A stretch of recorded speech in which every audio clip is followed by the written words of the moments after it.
मेरा डोले है मन हो, डोले है मन।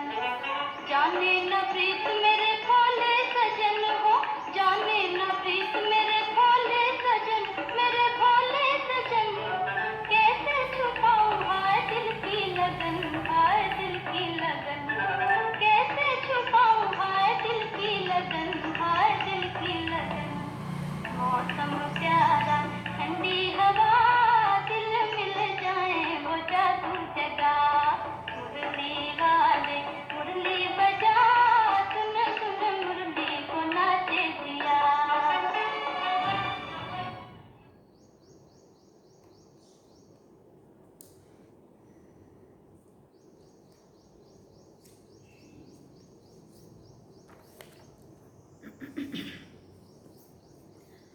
ओम शांति। बाबा गुड मॉर्निंग। आज बाबा के 26 मई 2021 के महावाक्य हैं। बाबा ने सार में कहा, मीठे बच्चे, निश्चय बुद्धि बन बाप की हर आज्ञा पर चलते रहो। आज्ञा पर चलने से ही श्रेष्ठ बनेंगे। बाबा ने प्रश्न पूछा, किन बच्चों को सच्चा सच्चा खुदाई खिदमतगार कहेंगे? किन बच्चों को सच्चा सच्चा खुदाई खिदमतगार कहेंगे? तो बाबा ने उत्तर में कहा, जो राजाई पाने का पुरुषार्थ करते हैं और दूसरों को भी आप समान बनाते हैं, ऐसे ईश्वरीय सेवा पर लगने वाले बच्चे सच्चे सच्चे खुदाई खिदमतगार हैं। फ़ायदा हम अपना कर रहे हैं और मदद बाबा की हो रही है। सोचो, जो राजाई पद पाने का पुरुषार्थ करते हैं और दूसरों को भी आप समान बनाते हैं, ऐसे ईश्वरीय सेवा पर लगने वाले बच्चे ही सच्चे सच्चे खुदाई खिदमतगार हैं। उन्हें देखकर दूसरे भी सहयोगी बनते हैं। ओम शांति। तुम जब यहाँ बैठते हो तो सबको कहना है कि शिव बाबा को याद करो। ये तो तुम जानते हो शिव बाबा है, उनके मंदिर में भी जाते हो, परंतु ये कोई नहीं जानते हैं कि शिव बाबा कौन है सिवाय तुम बच्चों के। वो लोग में मंदिर में भी जाते हैं, लेकिन पूजा पाठ भी करते हैं, लेकिन ये नहीं जानते कि शिव बाबा कौन है। तुम बच्चे जानते हो। तो शिव बाबा की याद दिलानी है। यहाँ बैठे कईयों का बुद्धि योग कहाँ कहाँ भटकता रहेगा, इसलिए तुम्हारा फर्ज है याद दिलाना। भाइयों और बहनों, बाप को याद करो, जिस बाप से वर्षा मिलना है। तुम अभी सच्चे भाई बहन हो। वो तो सिर्फ मेल फीमेल के कारण भाई बहन कह देते हैं। लेक्चर्स में भी ऐसे कहेंगे ब्रदर्स एंड सिस्टर्स। वो हैं भाई बहन शरीर के नाते से। यहाँ वो बात नहीं है। यहाँ तो आत्माओं को समझाया जाता है कि अपने रचयिता बाप को याद करो, उनसे वर्षा मिलना है। फर्क है ना? भाई बहन अक्षर तो कॉमन है, कोई भी अपने भाषण में बात में कह देता है। यहाँ बाप तुम बच्चों को कहते हैं कि मुझ बाप को याद करो। वो शिव बाबा है रूहानी बाप, और प्रजापिता ब्रह्मा है जिस्मानी बाप। तो बाप दादा दोनों कहते हैं, बच्चे क्या कहते हैं बाबा? बच्चे बाप को याद करो और कहाँ भी बुद्धि योग ना जाए। बुद्धि बहुत भटकती है। भक्ति मार्ग में भी ऐसे होता है। श्री कृष्ण के आगे वो किसी भी देवता के आगे बैठते हैं, माला फेरते हैं, बुद्धि कहाँ कहाँ भागती रहती है। देवताएं कौन है, उन्हों को ये राजाई कैसे मिली, कब मिली, ये भी किसी को पता नहीं है। सिख लोग जानते हैं गुरु नानक ने सिख पंथ स्थापन किया, फिर उनके गुरु पौत्रे चलते आते हैं, वो पुनर्जन्म में आते रहते हैं। ये बातें और कोई भी नहीं जानते। सदैव थोड़े ही गुरु नानक को याद करेंगे। अच्छा समझो, गुरु नानक को व बुद्ध को व कोई भी अपने धर्म स्थापक को याद करते हैं, परंतु ये किसी को पता थोड़ी है कि वो अभी कहाँ है। अब जैसे ब्रह्मा बाबा का अपने को पता है, श्री कृष्ण की आत्मा का अपने को पता है, है ना। तो हमें अपने जो सभी का पता है और उनकी भी धर्मात्माओं का भी सबका पता है कि वो दूसरे जन्म लेके यही हैं, लेकिन वो लोग भले उनकी बात करते हैं पर उनको पता नहीं है कि अभी वो पुनर्जन्म लेके यहाँ ही है या कहाँ है। वो तो कह देते हैं ज्योति ज्योत समा गया, वाणी से परे चले गए, या फिर कह देते हैं श्री कृष्ण हाजिरा हाजुर है, जिधर देखो कृष्ण ही कृष्ण, जिधर देखो राधे ही राधे, ऐसे कहते रहते हैं। बाप बैठ समझाते तुम भारतवासी देवता थे, तुम्हारी सूरत मनुष्य की और सीरत देवताओं की थी। देवताओं के चित्र है ना, चित्र ना होते तो ये भी समझते नहीं। राधे कृष्ण के साथ फिर लक्ष्मी नारायण का क्या संबंध है, ये भी बाप आकर समझाते हैं। देखो अपने को भक्ति मार्ग में कुछ भी पता नहीं था, राधे कृष्ण कौन है और लक्ष्मी नारायण कौन है, वही वो है, वही उनका बाल रूप है, वही उनका बड़ा रूप है, कुछ भी पता नहीं था। तुम कोई को भी समझा सकते हो, ये तो निराकार बाबा हमको समझाते हैं। वास्तव में निराकार तो सभी हैं माना हम सभी आत्माएं हैं ना, बिंदु रूप आत्मा निराकार है, फिर इस साकार द्वारा बोलती है, इस साकार द्वारा, इस शरीर द्वारा। निराकार तो बोल ना सके। अब आत्मा ने या परमात्मा ने आधार तन का तभी तो लिया है क्योंकि ना आत्मा बोल सकती है ना परमात्मा बोल सकते हैं, इसलिए वो तन का आधार, उनको तन का आधार लेके बोलना पड़ता है। हमें तन में गर्भ में जन्म लेके आके फिर आत्मा द्वारा पार्ट, आत्मा शरीर द्वारा पार्ट बजाती है, बोलती है। तुम समझा सकते हो हमारा बाबा सो तुम्हारा बाबा है। हाँ, शिव बाबा ज्ञान का सागर, शांति का सागर है, बेहद का बाप है, उनको भी शरीर तो चाहिए ना। खुद कहते हैं हम इस ब्रह्मा तन में आता हूँ, तभी तो ब्राह्मण धर्म की स्थापना हो। ब्रह्मा द्वारा रचना होती है ही ब्राह्मणों की, रचना होती ही है ब्राह्मणों की। तो बाप ब्राह्मण बच्चों को ही समझाते हैं, दूसरे किसी को नहीं समझाते, बच्चों को ही समझाते हैं। ऐसे नहीं कि हम शिव बाबा के बच्चे हैं इसलिए भगवान है, नहीं, बाप बाप है, बच्चे बच्चे हैं। जब बच्चा बड़ा हो, बाप बने, बच्चे पैदा करे, तब बाप कहा जाए। लेकिन तब भी उनके अपने बच्चों का बाप, अपने बाप का बाप तो तब भी नहीं बनेगा ना। इनके तो ढेर बच्चे हैं ना, बच्चों को ही समझाते हैं। जो निश्चय बुद्धि है, निश्चय बुद्धि बाप की आज्ञा पर चलेंगे, क्योंकि श्रीमत से ही श्रेष्ठ बन सकते हैं। अभी तुम जानते हो हम उन देवी देवताओं जैसा बन रहे हैं। जन्म जन्मांतर हम देवताओं की महिमा गाते आए हैं। अब हमको श्रीमत पर ऐसा बनना है, राजाई स्थापन होनी है। सभी तो पूरी रीति श्रीमत पर नहीं चलेंगे, नंबरवार चलेंगे, क्योंकि बहुत बड़ी राजाई है। राजाई में प्रजा, नौकर चाकर, चंडाल आदि सब चाहिए। ऐसी चलन वालों का भी साक्षात्कार, बाबा कहते ऐसी चलन वालों का भी साक्षात्कार होगा कि ये चंडाल की फैमिली में जाएंगे। चंडाल एक तो नहीं होगा, उनकी भी फैमिली होगी। चंडालों की भी यूनियन होती है। फिर बाबा कहते हैं अब सब आपस में मिलते हैं, स्ट्राइक आदि करें तो सब काम छोड़ दें। सतयुग में ऐसी बातें नहीं होती है और स्ट्राइक भी नहीं करनी पड़ेगी। तुम्हारा एक चित्र भी है जिस पर तुम पूछते हो कि क्या बनना चाहते हो, बैरिस्टर बनेंगे, देवता बनेंगे, क्या बनना चाहते हो। तुम्हारी सारी राजधानी अभी स्थापन हो रही है, कम बात थोड़ी है। बेहद का बाप बेहद की बातें बैठ समझाते हैं, ये बुद्धि में बैठ जाना चाहिए। हम भविष्य के लिए पुरुषार्थ कर ऊंच पद पाएंगे। श्रीमत पर हम श्रेष्ठ से श्रेष्ठ राजाई पद पाएंगे, और फिर दूसरों को जब आप समान बनाएं तब कहा जाए खुदाई खिदमतगार। किसी का कुछ भी छिपा नहीं रह सकता, आगे चलकर सब मालूम पड़ेगा। जिसने जो मदद किया होगा, जिसने जो विघन डाला होगा, जिसने जो डिसर्विस की होगी, सर्विस की होगी, बाबा के आगे चलकर सब मालूम पड़ेगा। तो जो कुछ अच्छा कर पाए होंगे तो खुशी होंगे, और जब किसी ने विघन रूप बने होंगे, डाले होंगे, तो पछतावा भी होगा और तकलीफ भी होंगी। बाबा कहते इसको ज्ञान का ही प्रकाश कहा जाता है। रोशनी मिलती जाती है, मनुष्य को कुछ भी पता थोड़ी पड़ता है। बॉम्ब्स भी अंदर बनाते रहते, कोई भी चीज़ रखने के लिए थोड़ी बनाई जाती है। पहले पहले तलवार से लड़ाई चलती है, फिर बंदूक बनाई काम में लाने के लिए, रखने के लिए नहीं। समझते भी हैं कि इससे मौत होगा, ट्रायल तो की है ना। फिर बाबा कहते हिरोशिमा में एक बम से कितने मरे थे।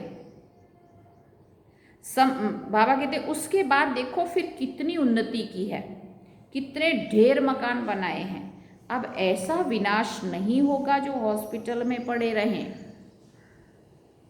तड़पने के लिए नहीं जिंदा रहना पड़ेगा, हॉस्पिटल में जाना पड़े और करना पड़े। हॉस्पिटल आदि तो रहेंगे ही नहीं, इसलिए अर्थक्वेक आदि इकट्ठी होंगी। अभी थोड़े दिन पहले ऑक्सीजन की जो कमी हो रही है ना, तो किसी ने बताया है बहुत अच्छा कि ऑक्सीजन की कमी से क्या क्या नुकसान होंगे। आगे चलकर ये जो जितनी भी बिल्डिंग्स बनी हैं, बड़े बड़े डैम बांध बने हैं, ये सारा जो कुछ भी बना है वो सारा मिट्टी को उसको पकड़ में लाने के लिए ऑक्सीजन गैस ही काम करती है बोले। तो जब वो ऑक्सीजन की कमी हो जाएगी तो वो इमारतें भी ऐसे रेती की तरह गिरेंगी, टूटेंगी, और ये धरती भी ऐसे फट जाएगी जिसने पकड़ रखी है उसकी वजह से, ऑक्सीजन की वजह से। ऑक्सीजन कम होगा तो वो सारा ऐसी फटेगी और सब अंदर समा जाएगा, मलबा बन जाएगा। ये वंडरफुल बात है।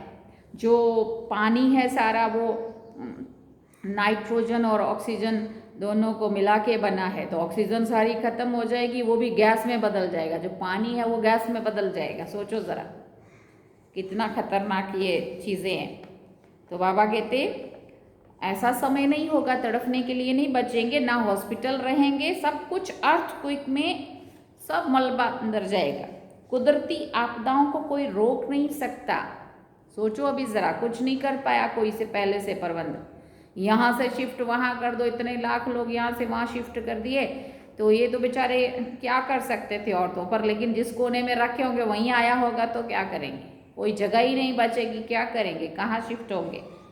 हाँ, बाबा कहते कुदरती आपदाओं को कोई रोक नहीं सकता है।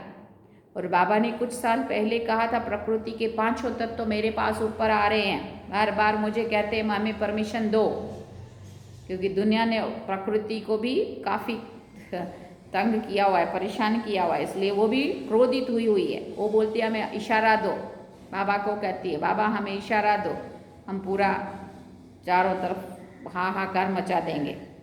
तो बाबा कहते उसको भी कोई रोक नहीं सकता। कहते भी हैं ये सब ईश्वर के हाथ में है। बाबा ने अभी रोका हुआ है उन लोगों को, है ना। तो बाबा ने कहा अब तुम बच्चे समझ तो विनाश तो होना ही है, अकाल पड़ना है, पानी नहीं मिलेगा, सो तो तुम जानते हो, कोई नई बात नहीं है।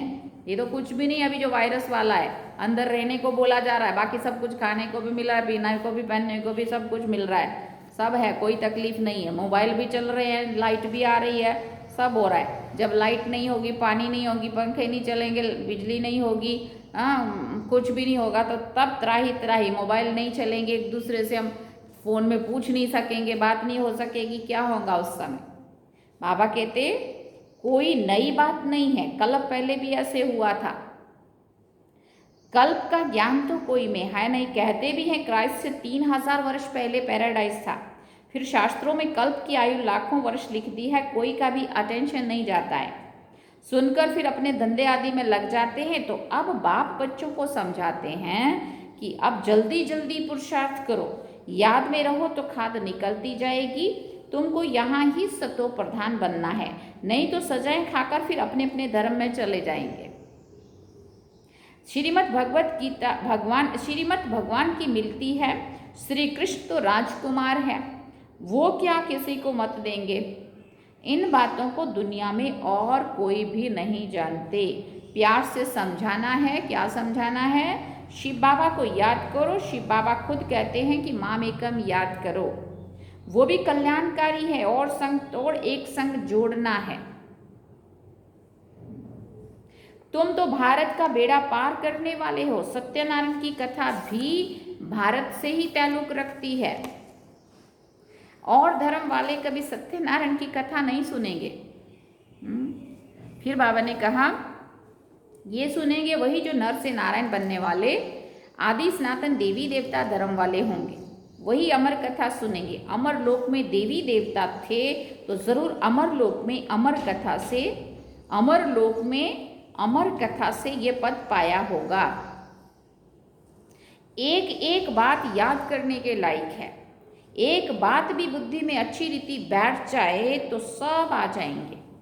बाप को याद करना है और सुदर्शन चक्र ध्यान में रखना है। शिव बाबा के साथ यहाँ पाठ बजा रहे हैं, फिर जाना है। बाप ही समझाते सच क्या है, झूठ क्या है। सत्य एक है, बाकी सब है झूठ। लंका में रावण था, एक की बात है क्या? लंका में रावण था, बाबा पूछते एक की बात है क्या?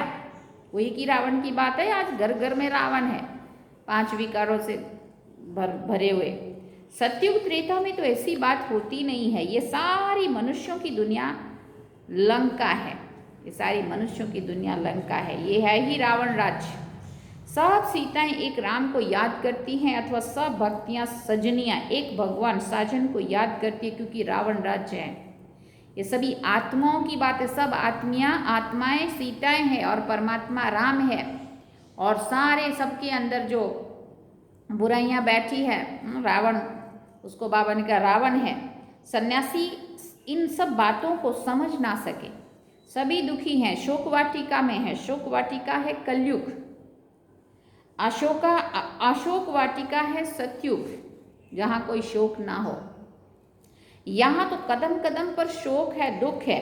तुमको बाबा अशोक स्वर्ग में ले जाते हैं। सुना? यहाँ तो मनुष्य कितना शोक करते हैं, कोई मर जाता है तो जैसे पागल हो जाते हैं। स्वर्ग में तो ये सब बातें होती नहीं है। अकाले मृत्यु कभी होती नहीं है। जो स्त्री विधवा बने वहाँ तो समय पर एक चोला छोड़कर जाकर दूसरा लेते हैं। मेल व फीमेल का लेंगे ये साक्षात्कार हो जाएगा। पिछाड़ी में सब मालूम पड़ जाएगा कौन कौन क्या बनेंगे। फिर उस समय कहेंगे हमने इतना समय मेहनत नहीं की, परंतु उस समय कहने से क्या फ़ायदा होगा। अभी जब ज़रूरत है करने की तो अभी हम नहीं कर रहे हैं, और फिर तब अगर जगह भी कुंभकर्ण तो किस काम के, पछताने के लिए।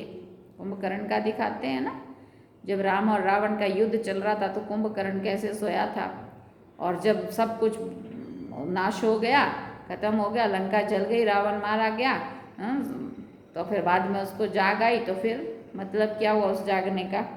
तो अगर अभी समय पर हमें जाग नहीं आई तो एक कुंभकर्ण उसकी बात नहीं है, लेकिन ये सभी मनुष्य आत्माओं से जुड़ी हुई बात है कि अगर हमने अभी भगवान को नहीं पहचाना, अभी अगर उसका नहीं समझ में आया और लास्ट में अंत में आया, तो पछतावे के सिवाय कुछ हाथ नहीं लगेगा।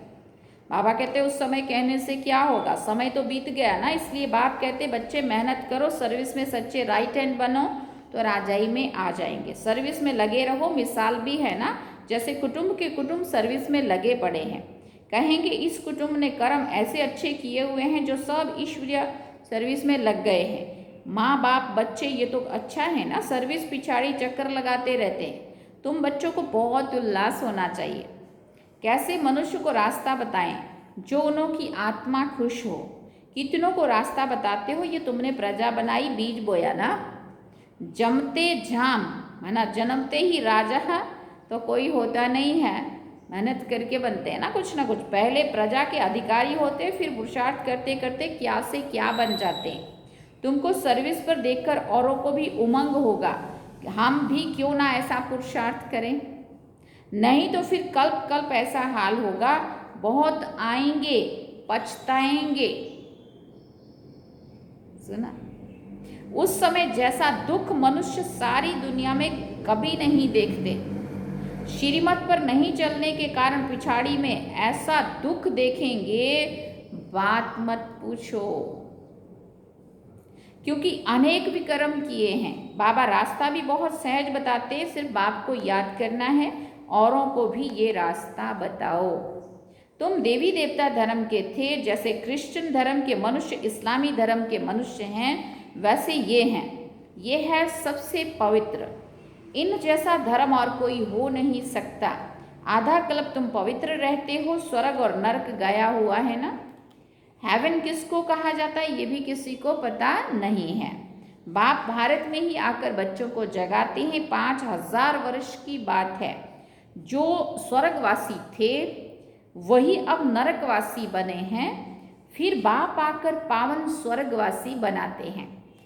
एक साजन आकर सब सजनियों को अपनी अशोक वाटिका में ले जाते हैं। सुना, अपनी अशोक वाटिका में ले जाते हैं। तो पहले पहले सबको ये कहो कि बाप को याद करो, नहीं तो यहाँ बैठे बैठे बुद्धि कहाँ कहाँ भटकती रहती है।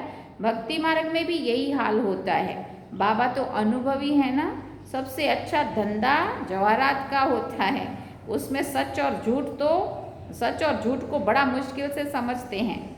यहाँ भी सच छिपा हुआ है, झूठ ही झूठ चलता रहता है। ये भी ड्रामा में नूंद है। तुम जानते हो हम सब ड्रामा के एक्टर्स हैं। इनसे कोई भी निकल नहीं सकता है। ये कोई भी मोक्ष को पा नहीं सकता। विवेक से काम लेना होता है। पार्ट में चलते ही जाते, फिर कल्प के बाद वही पार्ट रिपीट करेंगे। तुम देखेंगे कैसे मनुष्य मरते हैं, कैसे विनाश होता है। सब आत्माएं निर्वाण धाम में चली जाएंगी। ये बुद्धि में ज्ञान है। सर्विस पर लगे रहने से बहुतों का कल्याण होगा। सारा परिवार ही इस ज्ञान में लग जाए तो बड़ा वंडर हो जाएगा। अच्छा, मीठे मीठे सिकिल दे बच्चों प्रति माता पिता बाप दादा का याद प्यार और गुड मॉर्निंग। रूहानी बाप की रूहानी बच्चों को नमस्ते। हम रूहानी बच्चों की रूहानी माता पिता बाप दादा को दिलवा जान सिकवा प्रेम से याद प्यार गुड मॉर्निंग नमस्ते। थैंक्स बाबा जी। अब धारणा के लिए मुख्य सार है। पहला पॉइंट, पिछाड़ी की दर्दनाक सीन से व दुखों से छूटने के लिए अभी से बाप की श्रीमत पर चलना है। आप समान बनाने की सेवा श्रीमत पर करनी है। दूसरी बात बाबा ने कही, सर्विस में बाप का राइट हैंड बनना है।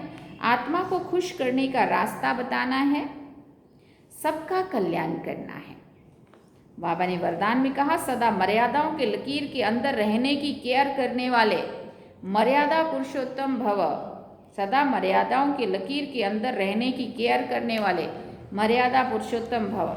जो बच्चे अपने आप को एक ही बाप और अर्थात राम की सच्ची सीता समझकर सदा मर्यादाओं के लकीर के अंदर रहते हैं, अर्थात ये केयर करते हैं, वो केयरफुल सो चीयरफुल स्वतः ही रहते हैं।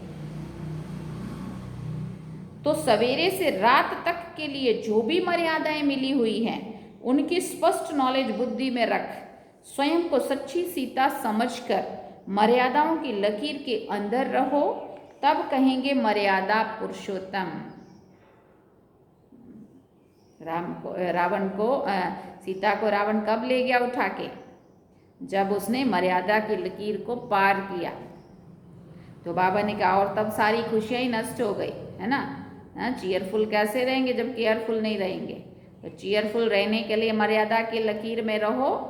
जो हमारे राम ने हमें मर्यादा दी है, श्रीमत दी है, उसके अनुसार अगर एक कदम उठाएंगे सोच का, बोल का, व्यवहार का, कर्म का, सब में, तो बाबा ने कहा तभी फिर पहले केयरफुल रहेंगे तो अभी फिर चीयरफुल बनेंगे, तब कहेंगे मर्यादा पुरुषोत्तम। स्लोगन में बाबा ने कहा, सेवा की अति में नहीं जाओ, सेवा और स्व पुरुषार्थ का बैलेंस रखो। सेवा की अति में नहीं जाओ, सेवा और स्व पुरुषार्थ का बैलेंस रखो। जो अनबैलेंस हो गया था ना, हम सेवा में टू मच बारी बार भाग रहे थे, और अंदर की तरफ इतना ध्यान नहीं देते थे स्व पुरुषार्थ स्व उन्नति में।